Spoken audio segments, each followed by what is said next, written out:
Assalamualaikum dear students, I hope and pray that you all are safe and having a good time at home. अभी तक हम banking के मुख्तलिफ departments की बात कर चुके हैं, जिसमें operations department, cash department, account opening, clearing, remittance department and then a specialised department which is called trade department, उसको डिटेल में डिस्कस किया. सो आज हम उससे फर्दर आगे पढ़ेंगे. This is our lecture outline today. Today we'll discuss the credit department. Credit department को बहुत सारे chunks में या सब departments में divide किया गया है, जिसमें front office है, जिसमें back office है. Front office में relationship side है, back office में CAD और different authorities हैं. So we will discuss it in detail. Then treasury office is one of the best and one of the important department of a bank. उसको detail में discuss करेंगे. और फिर कुछ ऐसे डिपार्टमेंट्स जिसको आप अपनी प्रीवियस डिग्री में शायद BCom में या करंटली पढ़ चुके हों, HR डिपार्टमेंट है या मार्केटिंग डिपार्टमेंट है या सेल्स डिपार्टमेंट है. सो अदर डिपार्टमेंट में हम रैंडमली उनको ब्रीफली डिस्कस करेंगे. नेक्स्ट डिपार्टमेंट जो बहुत ही इंपॉर्टेंट डिपार्टमेंट है, दैट इज क्रेडिट डिपार्टमेंट.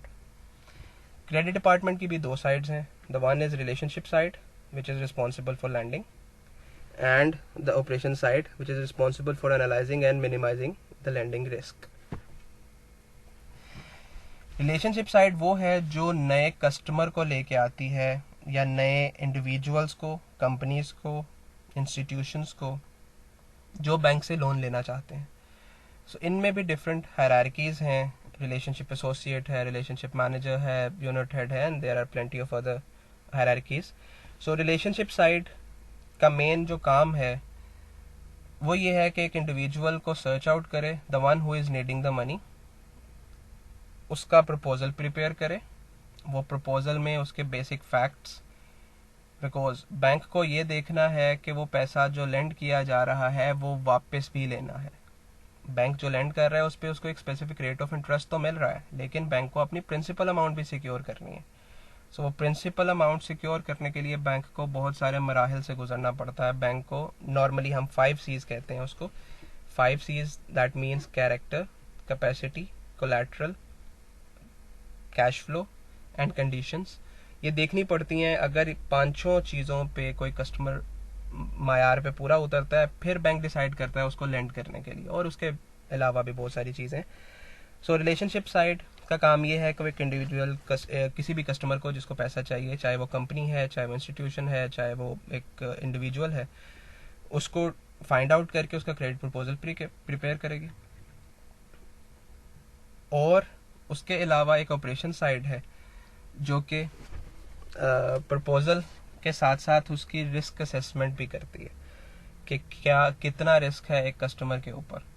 इसकी एग्जांपल मैं आपको इस तरह से दूंगा कि आपका एक करीबी दोस्त आपसे 1,000 रुपया लोन मांगता है, तो आप असेस करते हैं कि रिस्क बहुत कम है क्योंकि इसकी पॉकेट मनी 5,000 है, ये नेक्स्ट मंथ मुझे वापस दे देगा.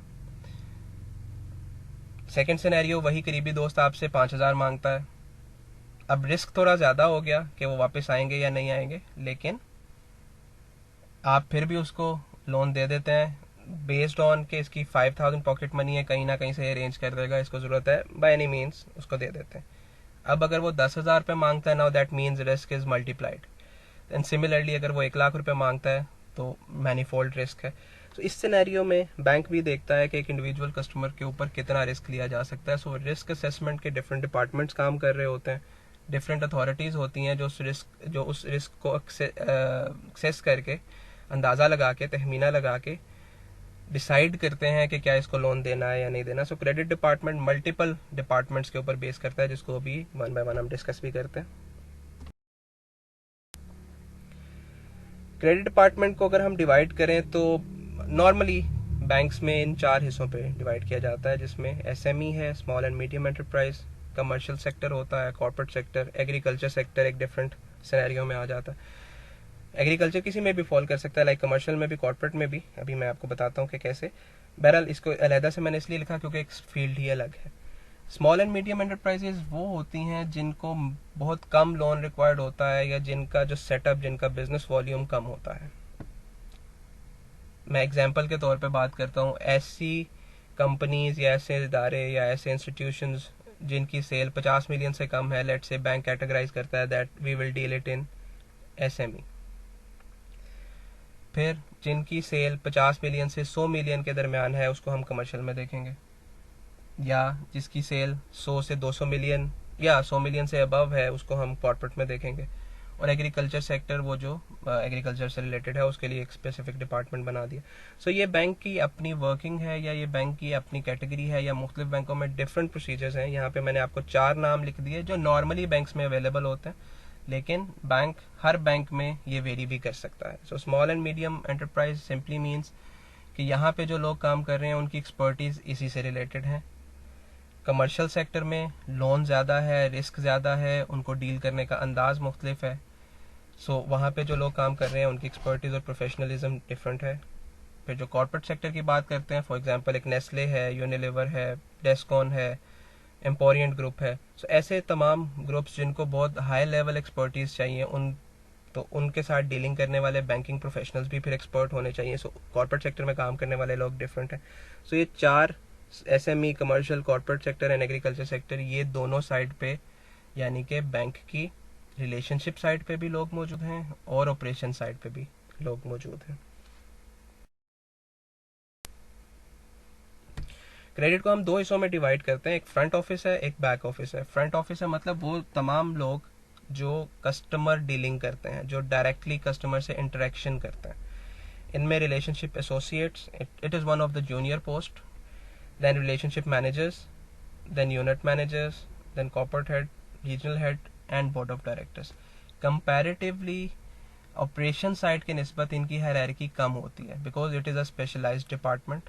ऑपरेशंस डिपार्टमेंट में बात करें तो जैसे कैशियर है, तो कैशियर के ऊपर हेड कैशियर है, फिर ऑपरेशंस मैनेजर है, फिर ब्रांच मैनेजर है, फिर एरिया मैनेजर है, फिर cluster manager, regional manager. So the hierarchy is a very long kind of hierarchy. Here we have a certain specific smaller hierarchy. यहाँ पे ग्रोथ के चांसेस भी बहुत ज़्यादा हैं। क्यों ज़्यादा है? बिकॉज इनकी एक्सपर्टीज बहुत ज़्यादा है। मैं अगर आपको एक एग्जांपल के साथ समझाऊं, अगर किसी मीडियोकर से बैंक में 10,000 एम्प्लॉयज़ हैं, तो उन 10,000 में से 7 से 8,000 एम्प्लॉयज़ सिर्फ ऑपरेशंस के अंदर काम कर रहे होंगे, और 2,000 वो लोग होंगे जो ट्रेड में या क्रेडिट में काम कर रहे होंगे। सो अगर आप कंपैरिजन करें तो बहुत कम लोग ऐसे होंगे जो इस फील्ड में स्पेशलाइज्ड हैं। सो जब हमेशा डिमांड ज़्यादा होगी, सप्लाई कम होगी किसी चीज़ की, तो उनकी प्राइस ज़्यादा हो जाएगी, और इनकी वर्थ भी इसीलिए ज़्यादा है क्योंकि मार्केट के अंदर इनकी सप्लाई कम है और इनकी डिमांड ज़्यादा है। Because every bank needs specialised persons for trade and for credit and for treasury etc.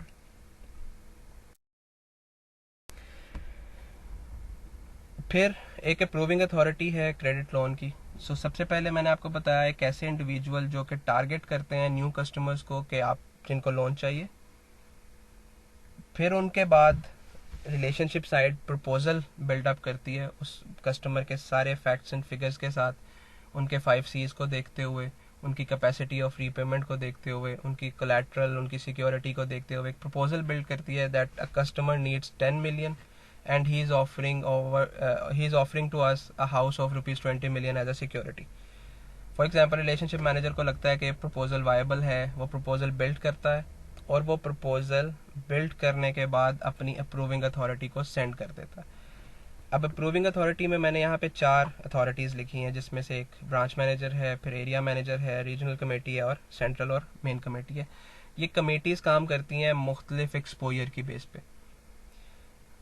For example एक एक्सपोजर है, सिर्फ कोई इंडिविजुअल लोन लेने आया सिर्फ 5 लाख रुपए का, तो इसके लिए शायद ब्रांच मैनेजर को अप्रूवल हासिल है कि वो अप्रूव कर सकता है इतना लोन। लेट्स से कि लोन 1 मिलियन का है, सो 1 मिलियन में भी एरिया मैनेजर अप्रूव कर सकता है।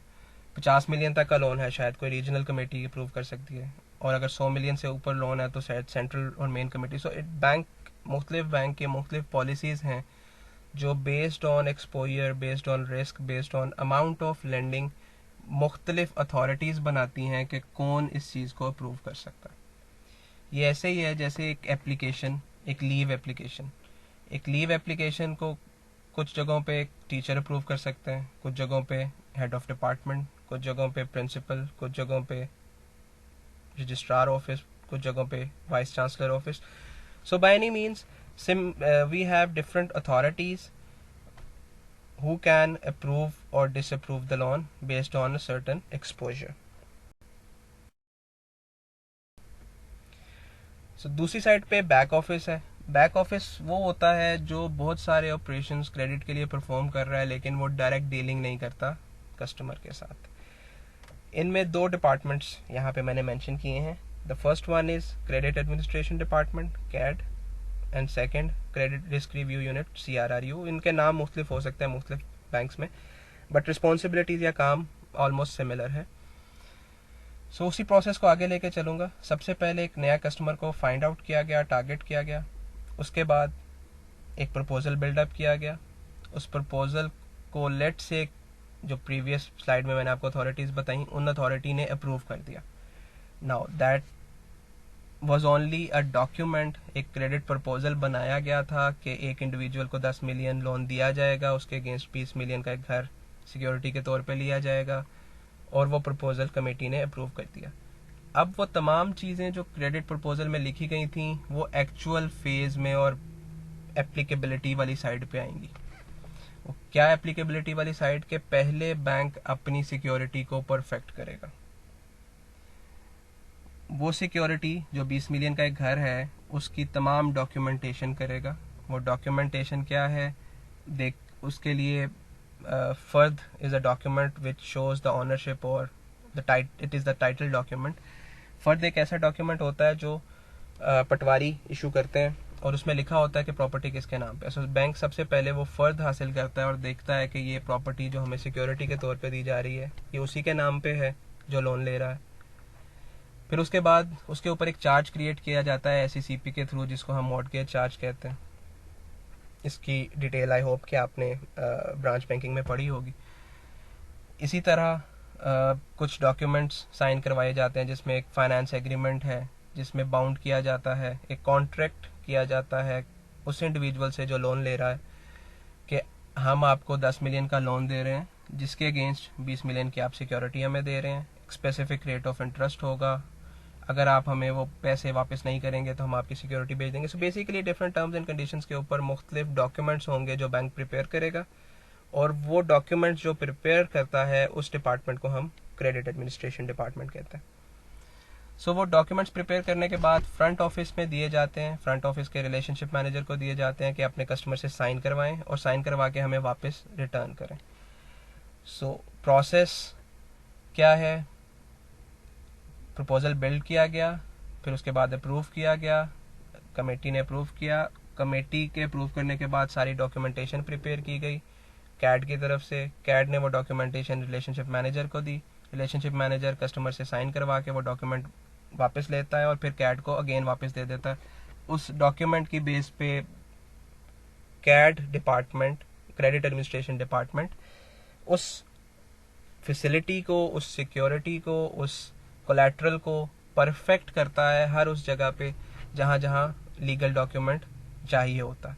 सो जब वो परफेक्ट हो जाता है, परफेक्ट का मतलब ये है कि कोई लकूना नहीं रह गया, कोई ऐसी चीज़ नहीं रह गई कि जिसकी वजह से अगर इंडिविजुअल पैसे वापस नहीं करता तो वो सिक्योरिटी बेच के बैंक अपना पैसा रिकवर कर ले। सो वो तमाम लूप होल्स को कवर करता है, इसको हम कहते हैं परफेक्शन। सो जब वो परफेक्ट हो जाता है तो फिर वो एक डॉक्यूमेंट इशू करता है जिसको कहा जाता है डिस्बर्समेंट ऑथराइजेशन सर्टिफिकेट, डैक। ये वो डॉक्यूमेंट है जिसके बाद आप कस्टमर को लिमिट असाइन कर सकते हैं, यानी कि वो लोन जो 10 मिलियन का डिमांड किया गया था वो लोन अब आप ग्रांट कर सकते हैं। सो वो डैक लेने के बाद ये कैट डिपार्टमेंट जब डैक इशू करेगा रिलेशनशिप मैनेजर को, रिलेशनशिप मैनेजर उस डैक की बेस पे कस्टमर के अकाउंट में एक लिमिट फीड करेगा, जो कि मैंने एग्जांपल में आपको 10 मिलियन बताई। अब कस्टमर वो 10 मिलियन यूज कर सकता है। तो this is the working of credit administration department. फिर उसके बाद एक डिपार्टमेंट है which is called credit risk review unit. Credit risk review is an ongoing process. हर साल डिफरेंट सैम्पलिंग की बेस के ऊपर कुछ अकाउंट सेलेक्ट किए जाते हैं और उनका रिस्क रिव्यू किया जाता है। एक रिस्क रिव्यू है जो प्री डिस्पर्समेंट रिस्क रिव्यू है, जैसे रिलेशनशिप मैनेजर कर रहा है या कमेटी कर रही है या अप्रूविंग अथॉरिटी कर रही है या कैड कर रहा है। ये वो तमाम चीज़ें जो लोन लेने से पहले रिस्क असेस किया गया। लेकिन ऐसा भी तो हो सकता है कि तब सब ठीक था, लेकिन जब लोन ले लिया गया उसके बाद कस्टमर की कंडीशन ठीक नहीं है, उसके फाइनेंशियल स्टेटमेंट्स ठीक नहीं है, उसको प्रॉफिट की बजाय लॉस होना शुरू हो गया। सो credit risk review department basically एक ऑन गोइंग प्रोसेस करता है जो रैंडमली मुख्तलिफ अकाउंट्स को सिलेक्ट करके उनकी करंट पोजीशन को देखता है और फिर देखता है कि क्या इस कस्टमर को हमें कैरी ऑन करना है या यहीं से उससे पैसे वापस ले लेने चाहिए, या वापस अगर नहीं आते तो हमें क्या फर्दर प्रोसेस अडॉप्ट करना चाहिए. सो this is credit risk review unit. Next department is Treasury Department. This is one of the best department in the bank. कैसे? इसमें बहुत ही स्पेशलाइज्ड किस्म के लोग, नॉर्मली CFAs हैं या CAs हैं या अब्रॉड से MBA या बहुत ही हाईली टेक्निकल क्वालिफिकेशंस रखते हैं, वो लोग हायर किए जाते हैं. ट्रेजरी ऑफिस का काम पूरे बैंक के जो पैसे हैं उसको मैनेज करना है इस तरीके से कि बैंक को प्रॉफिट हो सके. एग्जाम्पल के साथ आपको ये एक्सप्लेन करना चाहूँगा कि एक बैंक की 600 ब्रांचेस हैं. हर ब्रांच डिपॉजिट भी लेती है और लैंडिंग भी करती है. सॉरी, डिपॉजिट तो सारी ब्रांचेस लेती हैं, लेकिन कुछ ब्रांचेस लैंडिंग करती हैं, कुछ लैंडिंग नहीं करती. इस सिनेरियो में deposit, remember, it is a liability, it is an expense. Deposit liability है, और अगर वो सेविंग डिपॉजिट है तो आपने उस पर इंटरेस्ट पे करना है. सो इंटरेस्ट पे करना है, that means you are bearing expenses. On the other side जब आप लैंडिंग करते हैं, that is the asset of the bank, और उसके ऊपर इंटरेस्ट रेट आता है, that is income of the bank. So अगर बैंक लाइबिलिटी साइड बढ़ा लेता है, डिपॉजिट साइड इतनी ज़्यादा कर लेता है जिसके अगेंस्ट उसके पास लैंडिंग अपॉर्चुनिटीज़ नहीं है, इसका मतलब ये है कि बैंक तो अपने एक्सपेंसेस बढ़ा रहा है और इनकम तो है नहीं. सो इन दैट केस बैंक को लॉस हो जाएगा. तो हर ब्रांच डिपॉजिट तो ले रही है लेकिन लैंडिंग नहीं कर रही. डिपॉजिट तो कहीं से भी आ सकता है, लेकिन लैंडिंग सिर्फ उसको की जा सकती है जिससे पैसे वापस भी आए. सो ऐसे सिनेरियो में हमेशा ब्रांच के पास, कुछ ब्रांचेस के पास सरप्लस और कुछ ब्रांचेस के पास डेफिसिट रह जाता है. फॉर एग्जांपल, ए ब्रांच ने 100 मिलियन का डिपॉजिट लिया, 50 मिलियन की लैंडिंग की, सो 50 मिलियन स्पेयर पड़ा है, 50 मिलियन एक्सपेंस बेयर करेगा. बी ब्रांच है जिसने 100 मिलियन का डिपॉजिट लिया और 150 की लैंडिंग कर दी, तो इसका मतलब है उसको 50 मिलियन मजीद चाहिए. सी ब्रांच ने 50 मिलियन का डिपॉजिट लिया, 200 मिलियन की लैंडिंग कर दी, उसको 150 मिलियन और चाहिए. डी ब्रांच ने 500 मिलियन का डिपॉजिट लिया और वहाँ पे कोई भी लैंडिंग नहीं है, तो इसका मतलब है उसका 500 मिलियन स्पेयर है, उसको कहीं ना कहीं इन्वेस्ट करना है, सो दैट उसके ऊपर एक्सपेंस के अगेंस्ट इनकम भी जनरेट हो. सो ट्रेजरी डिपार्टमेंट वो डिपार्टमेंट होता है जो तमाम बैंक के एंडिंग बैलेंस को अपने पास लेता है. किसी के पास सरप्लस है और किसी के पास डेफिसिट है. जिसके पास डेफिसिट है उसको दूसरी ब्रांच से कवर करता है, और जो एवेंचुअली ज़्यादा डिपॉजिट, नॉर्मली ज़्यादा डिपॉजिट मौजूद होता है लैंडिंग से, क्योंकि लैंडिंग अपॉर्चुनिटीज़ इतनी नहीं है जितनी डिपॉजिट अपॉर्चुनिटीज़ है. सो डिपॉजिट जितना भी बचता है एग्रीगेट होके, ये 600 अरब भी हो सकता है, 700 अरब भी हो सकता है. एक मीडियोकर से बैंक के पास 4 से 500 अरब का डिपॉजिट होता है. सो वो 4 से 500 अरब कहाँ इन्वेस्ट किया जाए? क्या उससे बॉन्ड खरीदे जाएं? क्या उससे ट्रेजरी बिल्स खरीदे जाएं? क्या उससे फॉरेन एक्सचेंज खरीदा जाए? क्या उससे शेयर्स खरीदे जाएं, और खरीदे जाएं तो कौन से खरीदे जाएं? सो ये वाला सारा डिसीजन है, एक डिपॉजिट को, पैसे को, 600 अरब को, 500 अरब को कहाँ इन्वेस्ट करना है इस तरीके से कि उससे प्रॉफिटेबिलिटी जनरेट हो, ये सारा काम ट्रेजरी डिपार्टमेंट करता है. आपको लग रहा होगा कि ट्रेजरी डिपार्टमेंट एक बहुत बड़ा डिपार्टमेंट होगा, बट ऐसा नहीं है. ट्रेजरी डिपार्टमेंट में काम करने वाले लोग सिर्फ 20, 25, 30 होते हैं most of the times, because it is a professionally specifically expert department, और यहाँ पे decision making with in seconds करनी होती है. आप एज्यूम करें आपके पास 400 अरब का डिपॉजिट है और आपने डिसाइड किया कि आप डॉलर खरीदेंगे. डॉलर का रेट इस टाइम है, एक एग्जांपल बता रहा हूँ, 150 रुपये 150.0001. सो मैं 4 डेसिमल तक इसकी रेट बता रहा हूँ. आपने डिसाइड करना है विद इन सेकेंड. लेट से आप डिसाइड नहीं कर पाए और आपने 5 मिनट बाद डिसाइड किया, और वो जो डॉलर का रेट था वो अब 150.0002 हो गया. मतलब 4 डेसिमल पे सिर्फ एक का इंक्रीज हो गया. तो अब आप उसको 400 अरब से मल्टीप्लाई करें तो देखें कि आपने कितनी कॉस्ट इंक्रीज कर ली अपनी. So this is what treasury department is all about. They need to be very expert in their decision making, and they are the ones who are actually doing doing important work towards the profitability of the bank. So this is treasury department. अभी तक हमने जो discuss किया ये सारे वो working departments हैं जो सिर्फ और जो नॉर्मली फाइनेंशियल इंस्टीट्यूशंस में काम करते हैं या स्पेसिफिकली बैंकिंग में काम करते हैं. इसके बाद अब हम एक जनरल, क्योंकि मैं आपको एक पूरे बैंक का ओवरव्यू बता रहा हूँ तो कुछ ऐसे डिपार्टमेंट्स की बात भी करता चलूँ जो बैंक में मौजूद तो हैं, लेकिन ये वो डिपार्टमेंट्स हैं जो हर ऑर्गेनाइजेशन में मोस्ट ऑफ द टाइम्स मौजूद होते हैं.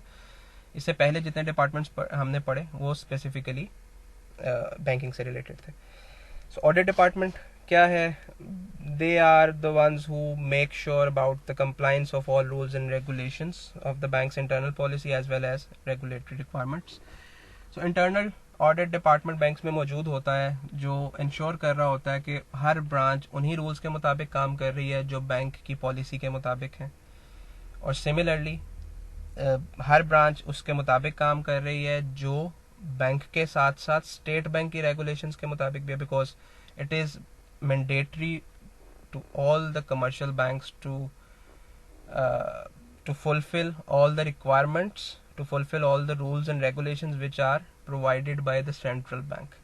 So इसलिए ऑडिट डिपार्टमेंट कोशिश करता है कि वो तमाम रूल्स एंड रेगुलेशंस फॉलो होते हों, और अगर वो फॉलो नहीं होते तो सेंट्रल बैंक पेनल्टी चार्ज करता है और ऑडिट डिपार्टमेंट का काम है उन पेनल्टीज को कम से कम रखना.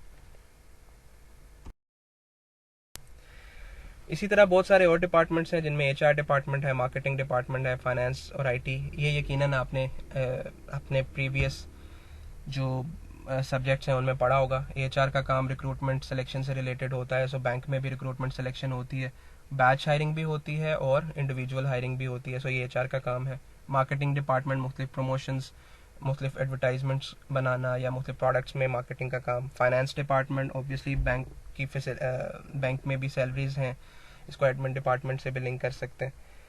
सो फाइनेंस डिपार्टमेंट जो है वो फाइनेंशियल मैटर्स से डील करता है. और लास्टली आईटी डिपार्टमेंट, बैंक के अंदर जो सॉफ्टवेयर यूज होते हैं they are very specialised because financial transactions है, तो यहाँ पे कोई भी लूप होल नहीं छोड़ा जा सकता जिससे हैकिंग या अकाउंट्स में कोई भी मैनिपुलेशन की जा सके. So IT department is another department. Now so far we have discussed all the departments of the bank. मैंने आपको ब्रीफली तमाम डिपार्टमेंट्स की हायरार्की या तमाम डिपार्टमेंट्स की इंफॉर्मेशन बताई, सो दैट कि अब जब भी किसी ट्रांजेक्शन की बात हो या जब भी किसी एक ऐसी सिचुएशन की बात है जिसमें बैंकिंग का जिक्र है, सो आपको पता हो कि कौन सा डिपार्टमेंट इसके अंदर इन्वॉल्व होगा. It is not only important for your subject but also for your life, because bank एक ऐसा इदारा है जिससे गाहे बगाहे चाहे आप जॉब कर रहे हैं चाहे आप बिजनेस कर रहे हैं, सो आपका वास्ता रहेगा. So you should know all the details that how a bank works and how different departments of the bank are working. So I hope कि आपको ये सारी चीज़ें समझ आ गई होंगी. सो नेक्स्ट लेक्चर में हम अगले टॉपिक को लेके चलेंगे. Stay blessed.